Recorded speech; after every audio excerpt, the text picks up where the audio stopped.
বিশ্বকাপ final match উপভোগে new ইয়র্কে watch পার্টির আয়োজন করে আর্জেন্টিনার সমর্থকরা। তবে ফাইনালে প্রত্যাশিত ছন্দে খেলতে না পারায় হতাশ আর্জেন্টিনা ভক্তরা। অন্যদিকে শিরোপা জয়ের আনন্দে উচ্ছ্বসিত স্পেনের সমর্থকরা। প্রিয় দর্শক, নিউ ইয়র্ক থেকে রাশেদ আহমেদের তথ্য ভিডিও চিত্র নিয়ে রিপোর্ট করছেন তানভীর আহমেদ। নিউ ইয়র্কের ম্যানহাটনের জনপ্রিয় পর্যটন কেন্দ্র হাডসন ইয়ার্ডস ও টাইমস স্কোয়ার সহ বিভিন্ন স্থানে বড় পর্দায় বিশ্বকাপের ফাইনাল উপভোগ করেন ফুটবল প্রেমীরা। বাংলাদেশি অধ্যুষিত এলাকাগুলোতেও ছিল বিশ্বকাপ ফাইনাল ঘিরে উৎসব মুখর পরিবেশ। কমিউনিটি অ্যাক্টিভিস্টদের উদ্যোগে বড় পর্দায় খেলা দেখার আয়োজন করা হয়। পরিবার পরিজন ও বন্ধুদের নিয়ে খেলা উপভোগ করেন প্রবাসী বাংলাদেশিরা।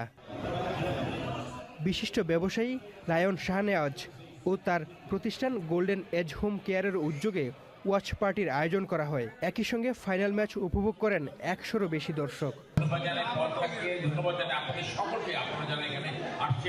এবং আমাদের প্রিন্ট এবং ইলেকট্রনিক মিডিয়া যারা আসছেন আমাদের সাথে।